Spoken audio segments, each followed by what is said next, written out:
Hallelujah, hallelujah, hallelujah. Adom ni asomdwe fie na Nyankopon ho enka wo biara. Ese Nyankopon na ho odan ni tumi na ni nyam e de ma wo biara e ne dan so. Okan ho e wo ha no. Ya chia wo biara o Kristo Yesu no. Ana so ya da wo fo Nyankopon aye osiesie de ma ne ma. Nti wa ma ye mu enkwa, wa ma ye mu ahoden. En sabre ye dat Nyankopon asepa se ne nyam. Se na so hu ye so mo bo. Na ma ye nkwa ti se ye. Ni mu an ye tie. Ni mu ye bi agusie. En sabre be kan ye ho ni na ye ni agu ye ma Nyankopon di ni so. Ise wo so no kron. Eti sabre ni be ti Nyankopon asem kakra. Be ti Nyankopon asem. Se de dan na ye ye no. Ni Nyankopon so kan ye ho no na ho de na ma ye. Se ye no ma che na asem no. Ene so uma Nyankopon ma aye kado. Eba pe be Nyankopon asem. Be Nyankopon asem. Nsabe aba ye boabo ye hu. Ni ba ba tu en sa fren papa yi. Ebe so be sisi ho. Sisi wa kuma. Ene okra na mu ade nyina. Na fa Nyankopon asem a ebe ba yi.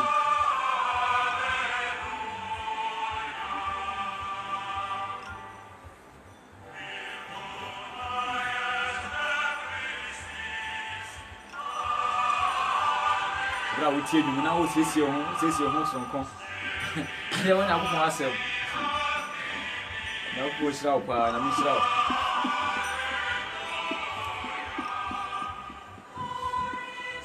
Na mi shira wo.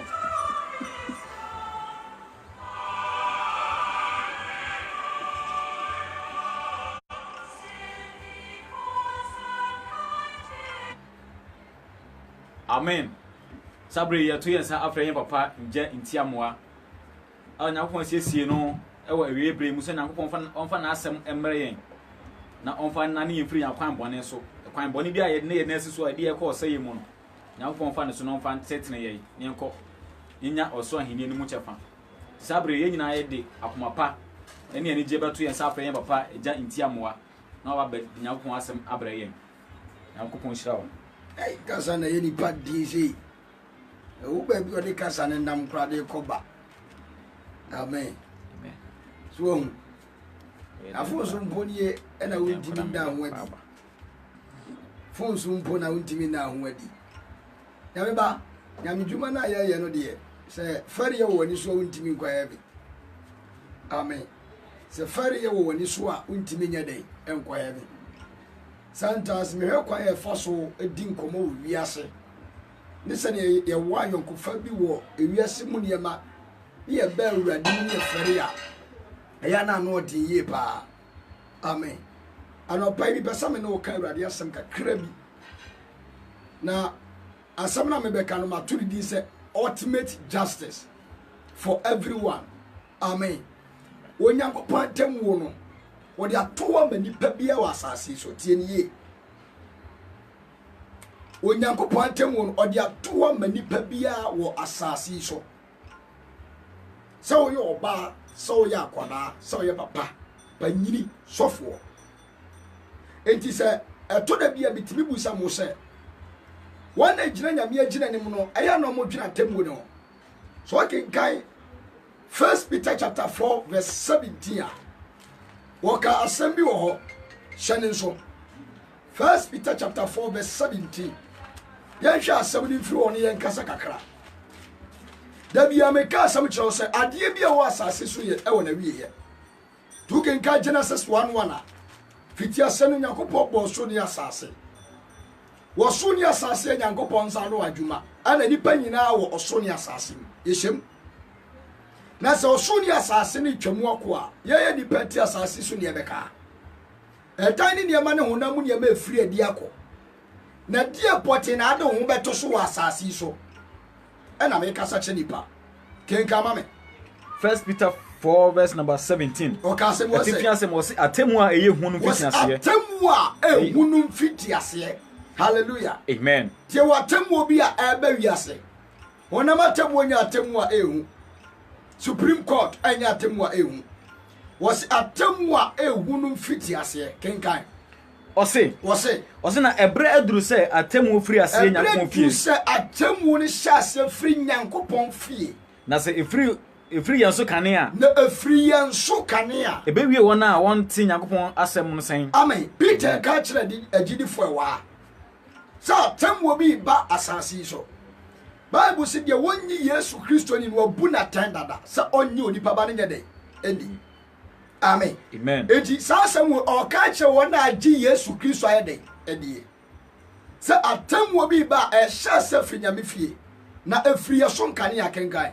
Ose na se eye den se obagi ni patreni ni a. Kan wo bie wo bajampo tra.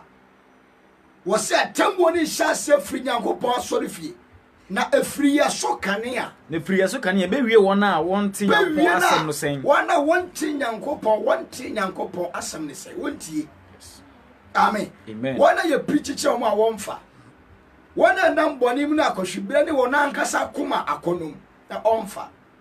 Bible say na say wana agi Yesu Kristo adi mpo no. Wadi atemwo bi ahyase fi won so a. Na wona wonyi ni ye ne so e. Talking kan Romans chapter 8 ya. Wasi afabo bi ani ho ma wona owo Yesu Kristo mo. Ana Peter say atemwo bi be hyase fi die Nyankopon asori fie. Wo be hyase fi asofo so. Adifo, elders, ministers of God.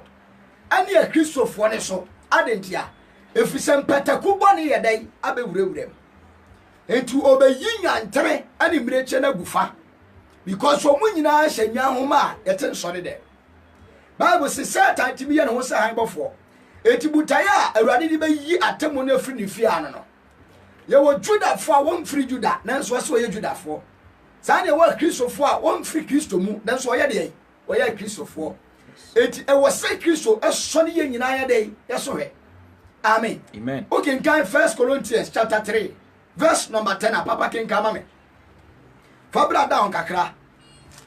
Tinyameba and Messiah to the ultimate justice for everyone. According to Osenka 4:9, Ecclesiastes chapter 9 verse 1 to 6. Ken kama me. Yellow 1 Corinthians 3:10. 1 Corinthians 3 verse number 10. What's it say? Etifia was akyerɛkyerɛfo asɛdeɛ. Was akyerɛkyerɛfo asɛdeɛ. Paul na ka say to aso. Ɔse Nyankopɔn adom a wɔde adom me no so na. Nyankopɔn adom a wɔde adom me na me nam so me to fapem. Sɛ ɔdansifo ne kwafo. Amen. Amen. Ɔdansifo de nyansafo. Na obi to so. Na obi to sa fapem ne so. Na obiara ɔto so no. Na obiara wɔde fapem ɔto so sini da. Nhwɛ sɛ deɛ ɔto so fa. Jeme so amen. Amen. Eti foundation ni wɔ hɔ. Sɛ ya bronsan ɔwɔ de ɔde to so. Sɛ ya bronsan ɔwɔ de ɔwɔ de ɔde to abronsan ne so. Sɛ ya fitia eti fapem a ɛyɛ Kristo so fapem ɛhyɛ wɔ dada. Yes. Ana ye nyina be gye Yesu adi. Obi ewusuba ne ya ɔde to awurade fapem ne so. Kenkama me. Ɔse na fapem foforo deɛ. Wɔse na fapem foforo deɛ. Obiara ntimi nto nka deɛ. Maka cho se twesɛm no. Wontimi sesa ne da. Kosi sɛ wo ba sesa wa brabɔ. Na ɔde twesɛm na ayɛ ayɛpɛ. Ti santa ye wa sɔfo a mbeto sɛ nyame asɛm no. Tete atempɔ ne wɔ hɔ, but ɔnyɛ na agye so befa so. Ya asɔre nkyɛ kyerɛ ente saa. The word of God is different from yasam yasori nkyerɛkyerɛ. Jime so amen. Amen. Eti Bible yi so obi a momode so the Bible yi be kyerɛkyerɛ ne nsɔre ma wɔn ka nyame asafo ne ho. Fapem na wɔde to so no yɛ different. Because we enye different from yasori emra. But what did I mention? Yes.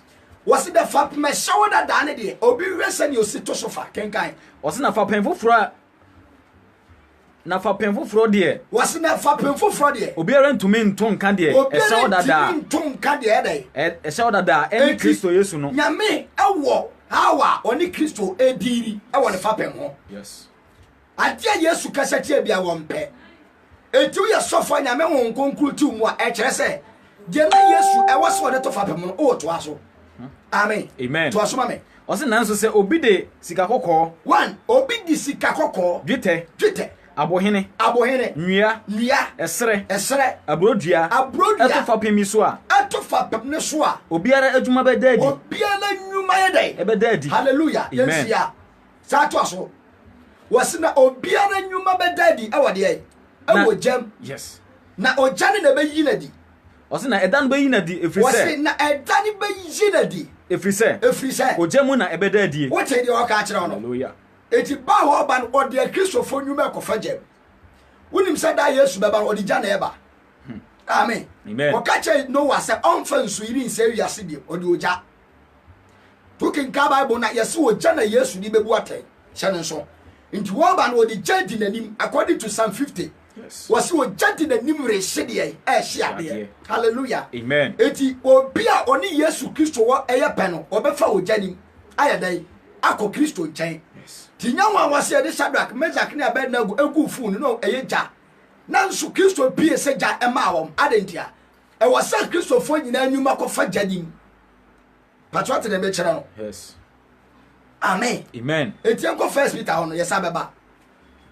nyame ba and show me the issue that is a judgment for everyone so we are bonsam so we are bonsam because bonsam wo bunatan dada amen yankoi First Peter 4:17 no what say say nanso ade nyina wie ya ben nanso ade nyina wie ya ben ba bia onenam na ebredru se na ebredru se atemu no firi ase nyankopon fie atemu no hyase firi nyankopon fie na se efiri yan so kane a na asam no ani atemu no firi ye kristofo so kane a ebewie wona a wontie nyankopon asem no sen bewie wona a wontie nyankopon de asem no sen nyamanfo a onye na adwe so sakra wona atwempra ya onye o adwe so o sakra wona ye nkwancha ye famre pra yi nyinse go onye o madwe so mo sakra amen amen edi bible si ye wo won so masakra omote asode dem wo yesa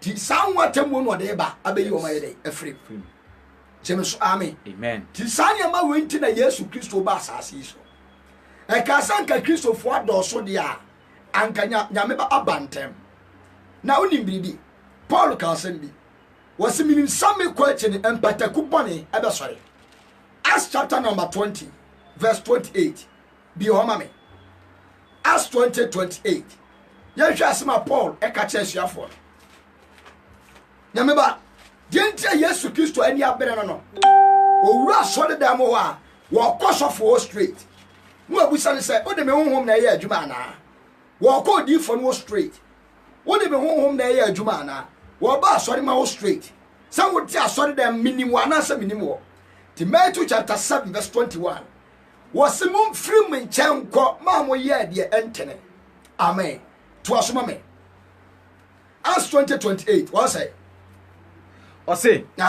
enti mo hwe mo ho ne nwanko nyina honhom konkron de mo asisi won so ahwefo no was enti mo hwe mo ho yie ani nwanko na honhom konkron de adi mo asisi won so ahwefo se mo be yene nyakopon asafo nyankopon de asafo a enti asori biara mu leader nyame ba wo nchen straight forward so your software or your evangelist was say mon hwemo honhoma konkonko de ama mo de sisimu so awemfo ama nyankopon asafo samu benya ne wo de ai on nyankopon asafo ode ono ara moja enya wono yie moja no enya wo mu yie yes eti Yesu Kristo bi hwe ni moja de to wiase na nipa kra eti wo unto you a wo yesofo a wo ba akra ehwete amen mutaya Yesu be wu wo kro na chi no se nipa nyina mfa ne so emre Yesu nyankopon ahiem amen eti obiara obewura kro na chi no eche se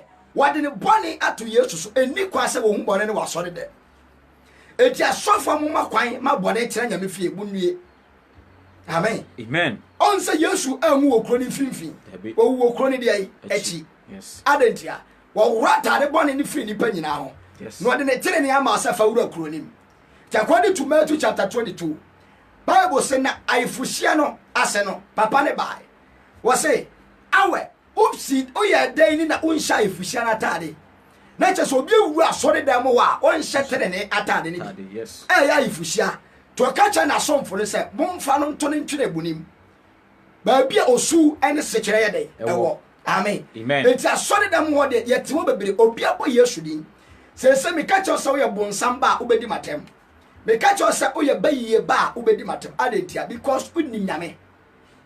Amen. Amen. They said obi nkan che say Satan awo no. When so wo ne ba ode ne ba betu Satan. Obi an person de ne ba betu Satan eye Lucifer but ene nipa suban aburu Satan nyuma so.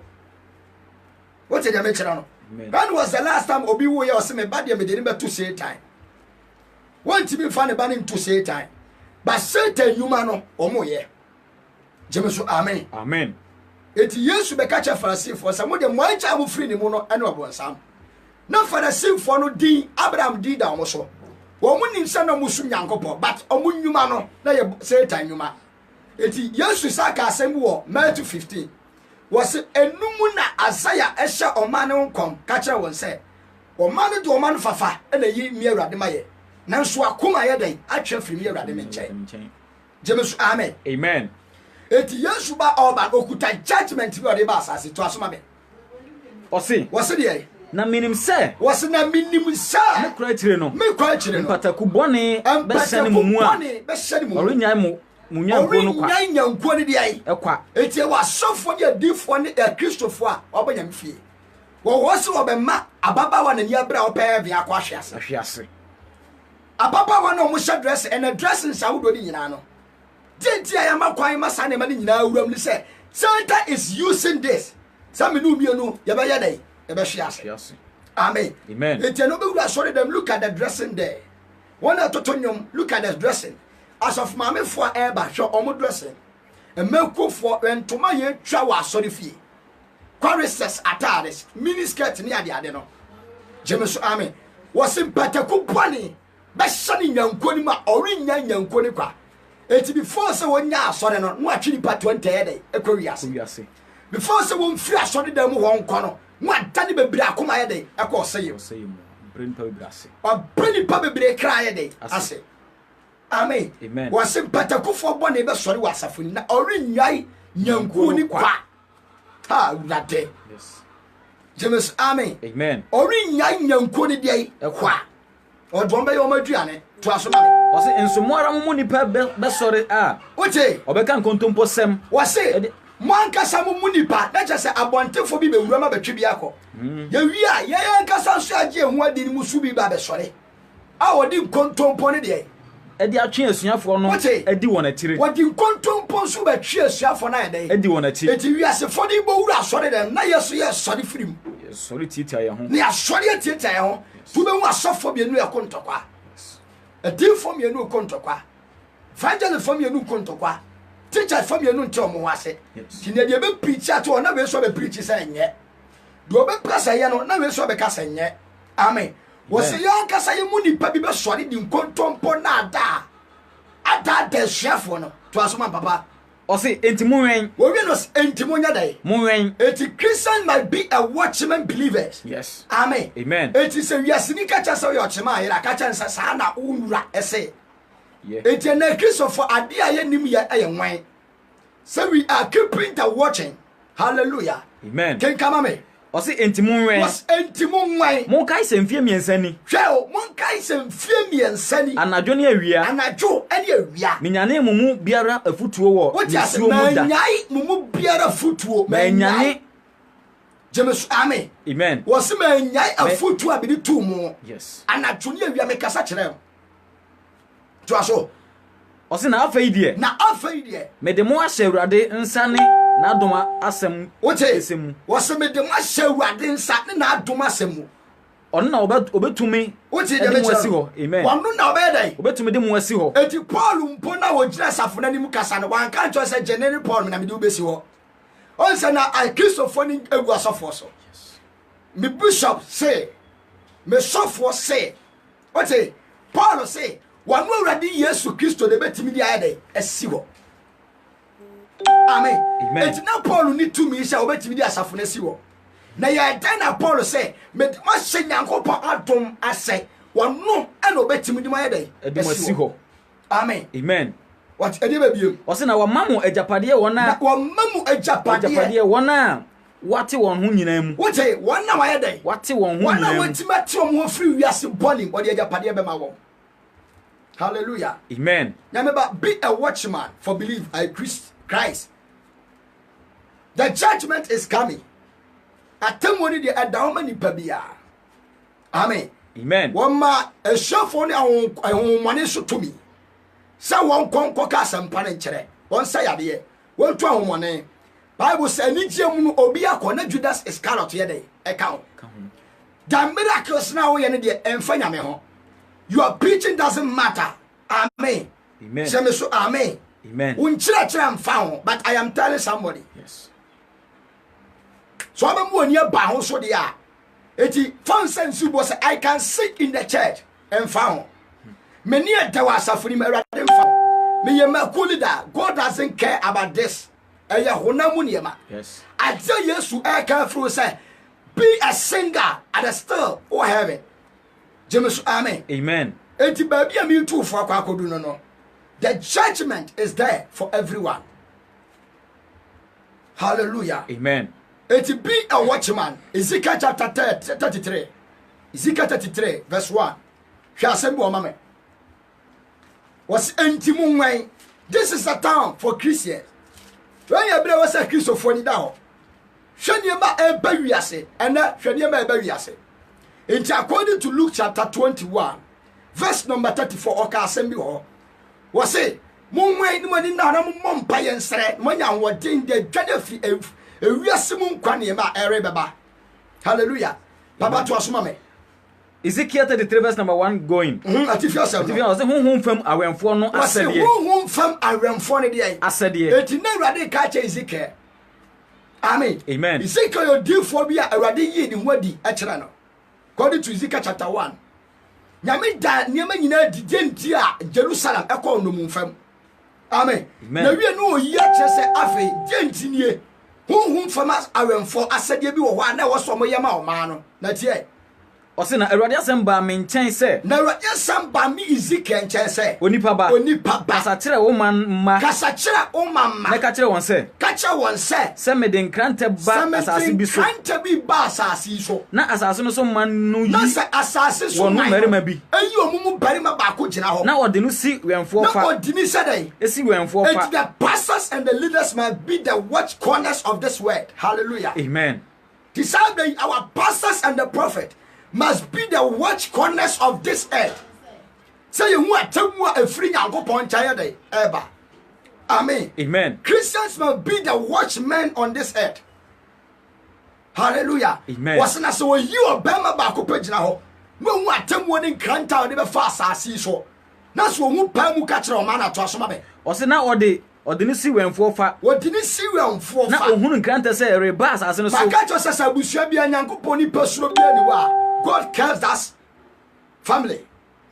Before saying I maybe to my jabusha abosonso matrem wacha no. This is nipa ba ko sa sakra na adwe beji Yesu bi ansa. O te da me kira no. Yes. Eti abusua nya misuro nim no. Nyame mam. Abusua Kristo som ni ho no. God. Anya abusua bi abo Yesu di bo mpa na kire sa abusua no. For person who abusua nya misuro wo ma look at their life. Yes. Omusu no mo ban omonante. Ene ekira busua Kristo som yade etim. Amen. Amen. Eti se nyame peso oba busua bi ma wo yi ba ma ba kwa na oba ba ko di gira busua no. Yes. Wo bra wasakra. Yes. Ansa na nyame atima fa ne so age busua no. Amen. Amen. Eti wo ma bia Ghana nyame so betima aye biribi wo Ghana de so nya nipa ba ko gira ma Ghana. Hallelujah. Amen. Ken kama me. Osina ohunu krante say ba asase ne so. Na sani panu nkanta we ba asase so. Na osend totrobento de bo omane kokko. Osane totrobento de mbo omane kokko. Na otefo te totrobento no. Esen na wantie kokobo no a. Ote on say ambulance car ba obo totrobento. Just give way. Yes. Give way. Hallelujah. Amen. The something and nyame atembo ni beye. That totrobento ne beba. Abeye di ka beba. Joshua Benane so Jericho almost shot totrobento edi okona nim. Hallelujah. Amen. And into the MPP and NDC for the Ghana ha edika shot totrobento. Yes. Some mumie bi ekwam because the voice of that trumpet I give way. Awurade. Hallelujah. Amen. Amen. Papa, yan toaso. Ose na otefo te totrobento no ne sen na wantie kokobo no. Papa just MPP and NDC ni bi ba e wo ka kwam. Traffic lights are so, but still abandoning motor no be pamo. Na so pa, o de age na ho. Amen. Amen. Utu aba ma on but odi oba eye gina ho. Wose na otefo ne titotobento hye no ye dey. Na nkrante no be fa no kwa. Na enkrante ne sa be fa no kwa. Ni moja be buo na tifi. Etu ono ani moja ba dey. Be buo na tifi. Be buo na tifi so. Osi ote totobento hye no. Na so ote totobento hye no. Na wantie kokobo no. Na wantie nsama me nam so ka. Ni moja ngu ni so. Ni moja be gu ono ankasa so. Na se otie kokobo no a. Na se otie kokobo no a. Anka waje ne kra nkwa. Anka ono abeje ne kra nkwa. Yes. Koi. Na osi na awemfo no hunu nkrante ne se ereba. Na awemfo ne hu nkanta se ereba. Na wanse totobento amo o man kokko. Mu anka Christopher sofo gina aka Yankopɔ atemu sem. Echenipa. This is not the time to preach for marriage. When you bring a preach for our adwuma akwantuo ho. When you bring a preach chan kranta eba asase so ayo wuo ene ani atemu a nyame de bra bɔnefo. Yes. Enti asɔde da bia ye preaching mo heaven ho kokɔ nkyɛn no dwane firi mo. Yes. Asɔde ye preacher ye mo heaven ho nkyerɛw. Chai bɔne di na nyame betua so ka. Na da so de baye ye adwama mo ne ayerefasam ne kunu da so tewa no. Asa wodi mra ho so. Yes. Kenka mame. Osi na se owemfo no hunu. Nkrante se reba. Owemfo no hu nkrante se ba. Na wanse totobento amo o man kokko. Totobento amo o man. Na nkrante no bekum wonu bia. Nkrante no bekum omu bia. Ono de. Na mumu mu na. Na mumu yemu. Ano be fasa ni panako. Na ne moja de. Eti ni moja de. Me bisa no owemfo no nse. Amen. If you are so for abone ekuba Christopher, na we de moja awade beje from ho. Amen. Amen. O Christo ni bi tu fo ate. Ma yamfo ni yani framfo say wontimi nka nokra ne nkyeremo. Yes. Isaiah 56 verse 10 bi o ma me. Ma yamfo na frɛ from ani. O body for certain frame ma yamfo na ni. Eti na body mpo aye animonyam kase wa sori de. Achiwade na da ne platform e wa sori de. De nyame mpe. Anu na yeye ne kasesem wa sori de because of position. Isaiah 56 verse 10 what say? Isaiah 56 verse number 10. Osi na wemfo ye anifrafo. Osi na wa wemfo ye anifrafo. Won nyina nim. Won nyina nim de. Nim de. Koi. Won nyina ye nkrama mum. Osi won nyina ye nkrama mum. Ko wontumi mubom. Wontumi mubom. Oye musu. Woye dey. Na mukasa. Woye na mukasa fo de da ho. Apampoto. Jemesu amen. To asoma me. Osi na akrama no ye. Adufuru fo se. Aye adufuru fo se. Wonim ome. Wonim ome. Me to aso. Osi woye nwanhwefo a woye nwanhwefo a wonye dai wonni hunu wonni hwinimu kenkai wonyina adane won ani wonyina adane won akwanso acheche won akwanso obiara hwehwe obiara kasa hwehwe ono ankasa ne mfaso okay amen and asofo ne na Christopher obiara hwe ne mfaso Pentecost for hwe mo de Ezio for hwe mo de Anglican hwe mo de Roman hwe mo de and obiara hwe ono ankasa ne church mfaso amen what did you radio samoka no to aso baba o se mo o kase wose o kase momra merekofa nsamaba merekofa nsa abrema moma no na yawe nsadene na ochina beye se enne hallelujah amen what did you radio ka no to aso wose na ebeso abroso pi wose na ebeso abroso pi otini ni yira wose na otini ni yira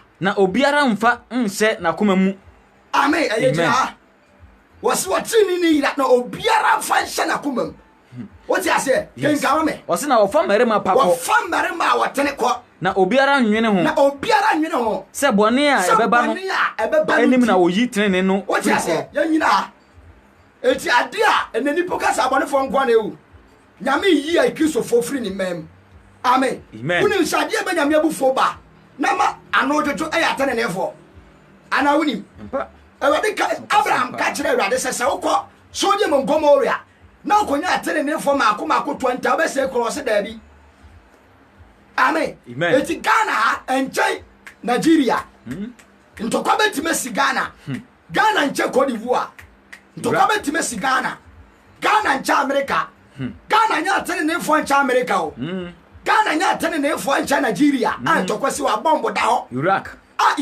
earthquake esi ho boni ya Ghana di abru America na Iraq what you say me pacho ba ye di Ghana na Akonfo sam ni Ghana. Egua. Chrono sam ni Ghana. Egua. Gay any lesbian ni Ghana. Egua. Prostitution ni Ghana. Egua. Ajamamo ni sayigo ni Ghana. Ni nyina egua. Family planning ni Ghana. Egua. Ayirfo sam ni Ghana. Si egua. Awali jaya ni Ghana. Egua. Eti Ghana ebra bro chire so. Monoso.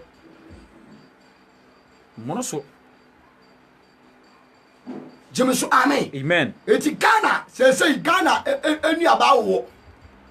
De si Ghana so aka baba akopɛ. Kakra bi na ate atofom. Edue si Ghana ni nyina so apro. Kakra bi na so nyame wo Ghana. I am telling you. Enen sori dan nyina da ne sikasam ni wiase. School dan mu nyina ye sori dan eso onsa bone da so nyini. Yes. School dan mu nyina ye sori dan so bone ye dan nyini. Adentia. Wona gun sori dan mu na na ese di bone. Bia ba na so mo ho. Yes. Omo sa buru nwia, omo anasa wo ho. Kunkum ya ho. Kunkum ya ho. Pesa me kire wade ti Nyankopon ni bu afuatia ewiase ne oma bia. Yes. Ti wo so bebu ate. Ti Yesu Kristo moja ade edi mpata manipa. So obanyansafo hu na wonwane me hyase. Yes. Hallelujah. Amen. Ezekiel Osanka 4:9 verse 1. The quotation na anka sanu nie. The ultimate judgment for everyone. Sure. As Ecclesiastes chapter 9 verse 1 to 6. Osanka 4. Nyameba. Ba bia wiase aduru no ho. So wa mu oni amma ho so. Wo de fa wiase ayo ade sa fa na wiase ye de. Sanka wo ye Kristo ni papa. Kada bia bo mpa ya de wuo ebeka ho. Nyameba wo bi ho. Osanka 4 9. What's it say?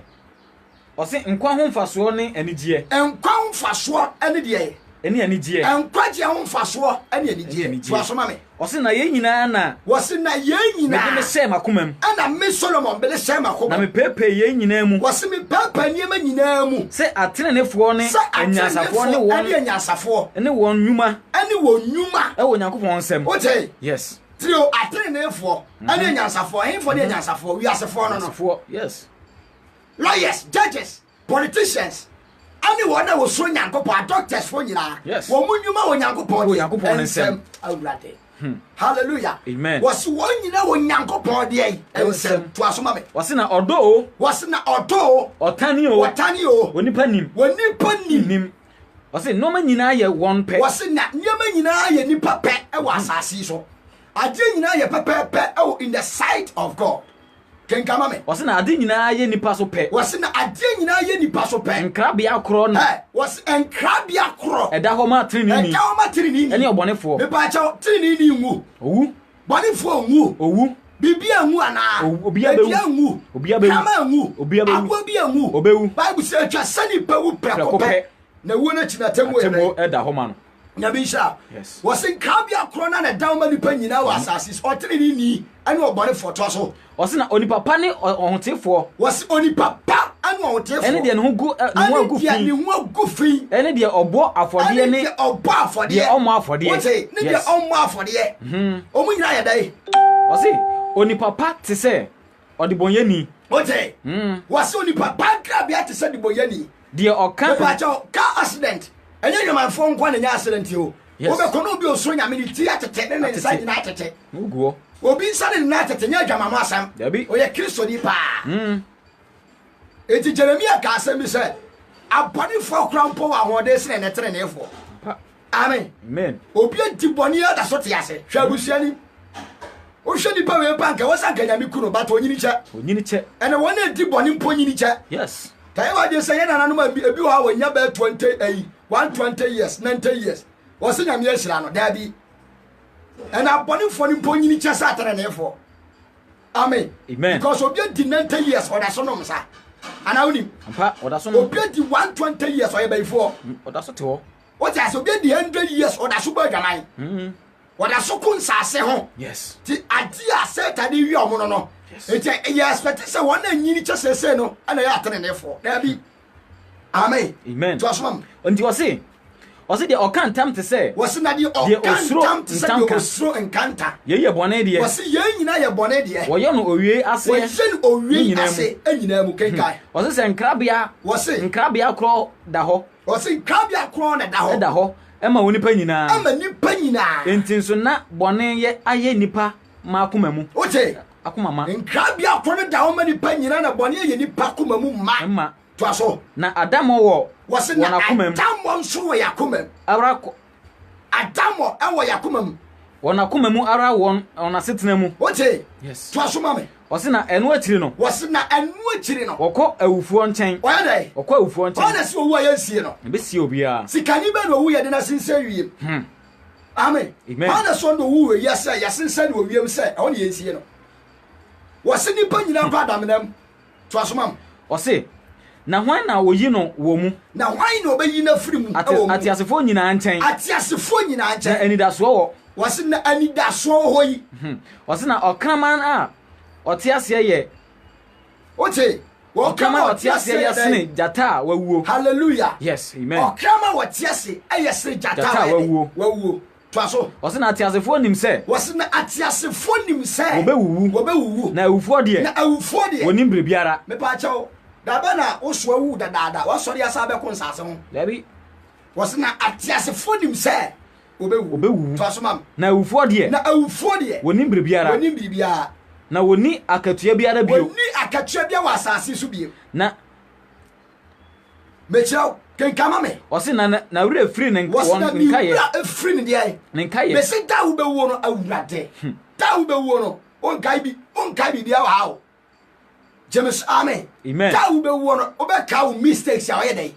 wo ye amen da wo bewu us ampasa sika na kura ne nya wo de ya da wo bewu say yes ampa na Satan da na meba to aso wase enti one do was enti uda wo ti asase so one tani o etanya wo ni pa ya ka be 3 years wo ni momo wonu nkuntwi o edunkuntwi a wo twi wo da wo man so twe ni asase wo ntokwa ayira da ayira wo ni so da wo bewuo ni nyina be firi wo ni so James amen to aso nti wase woni de woyo no wi ase nyina mu chafam biara bio hallelujah eye fansia wase woni ade a oye no wi ase mu chafa bio awari asem nie yes amen nyame ba atemwo da wo nipa bia eti edan na pese osi asore da ma awurade ntira ba afore a nyame se da obewu no nkai de obekai se afore na boy no se ye boni ana papa atemwo ene da ho ma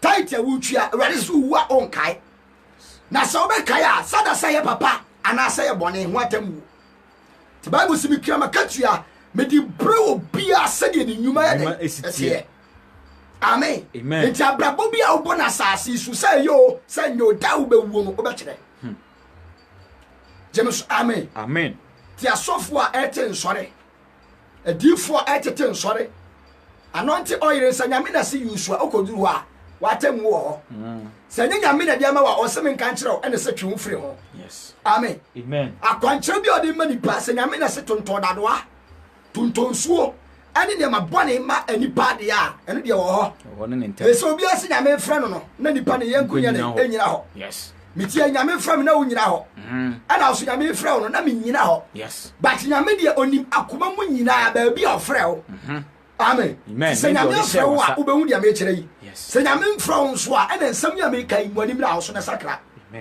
amen asori a oti a wate a oye mu adwuma se nyame honhom na wo mu a mo anim na wo so yesu di ne de wa hyankom na toa ma dada wono ala di na asɛm ahyɛ wa no ana wonim woni so di fo bia nyame na kasa fa na no say ya boni fo ye ho wa say tie asekyerɛ nie was adifo bebre dimdi be be kase na che say yesu ni din kwa wa jama adifo boni so mu nyina mobi bia mobi into difo Ghana otimi kase ono wono ni yesu ne nante yesu yi ni ho di kyerɛ yesu na amakwa say din no nyame fo mo akoyi fo mo konkonsa fo mo nyinseigo fo mo ayerefa fo mo awaresaye fo mo obi amo aboni fo ne atene ne fo obi ayedai bia mobi amen ti dini de eye kwamo mawo yes ana din su kutatamwo yes second Timothy was say the oborade din won twene won firi de antiri nyina ho ana din so ya bo say ya na won konkoro ya de e wo ho eti se de saw ani de ntia wo bodi no ba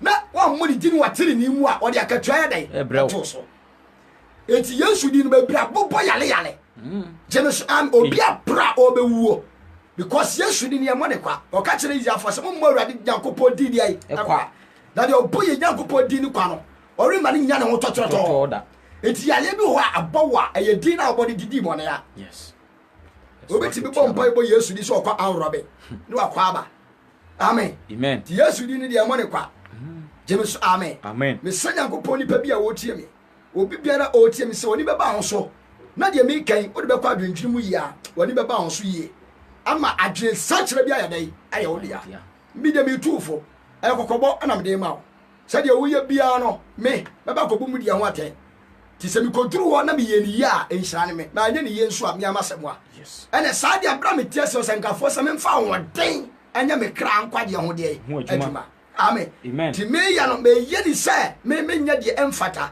Paul se me ka asem na kire obi no me so ma nya me bra bo so de ensem fata amen ti me ka cho se jaya jamamo no me I am making sure say me so me nya dai me mobi ti dia me ye bia no me ka kire eno na me guso a me so me ye no mabra bom me nsumbo ncha nsam na beba no asam da wo ma di pa bia so ye sofo o ye difo amen because according to Matthew chapter 23 was the Pharisee for the no so Israel for na so mu de o mo nsanya dai enka bi ye was sofo be preach e de nsam na ma bato no de wo mpe amen papa ho do yire ono ne yire do kru ono ne kru ye ma ko ni de se wo preach mu sese mu kru no ye batantokwa ofie yes amen shani nso entokwa ye dai e ofie ena nyotofo wa Ghana eto nyim nyina ya to ayi Yesu aye but wo mpa Yesu asem amen wo to nyim de Yesu di bo gospel epani sika yes wo de Yesu di gidi sika wo de bo Yesu di gidi de ai ne kapeta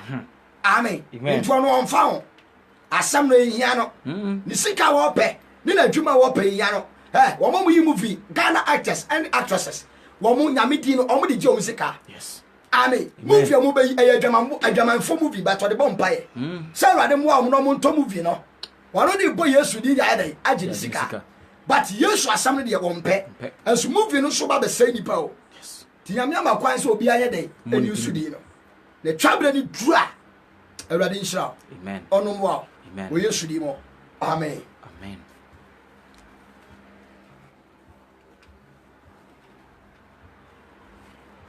ida Onyankopɔn ase sɛ ɔnam yɛ papa so na ɔde asɛm a yɛmfrɛ mu adi abra yɛn Bible sɛ asɛm no awie yɛ de yɛate nyinaa ne sɛ suro Awurade Onyankopɔn na di ne mmara nsɛm nyinaa so na yɛn ne nipa nyinaa asɛdeɛ hallelujah amen sabre mepɛ sɛ wobɛyɛ dɛn wobɛbɔ mpaeɛ ata amachi yɛmmɔ mpaeɛ ɛmfa sɛ asɛm a yɛate ne nnɛ no yɛmfa yɛn ho hyɛ Nyankopɔn nsa sɛ Awurade nankasa yɛdi ho fɔ wade hu yɛmɔbɔ na mfa yɛmfo nso ne yɛmra to enkyɛ yɛn sɛ ebo Nyankopɔn odini ɛwɔ kwan bɔne so de ade a yɛhunu sɛ Nyankopɔn odini no yɛbɔ ɛde ayɛ dɛ ɛma na tenten de akɔ yɛnkwa gye mu na aman so yɛnyankwa Nyankopɔn ka ho no nhyira wo na ɔnom wo sɛ nnenso aka yɛn ho na yɛne ɔne yɛakye Nyankopɔn asɛm asomdwe enka wo ɛwɔ Nyankopɔn agya nyame ɔba nyame ɔkonkron de mu amen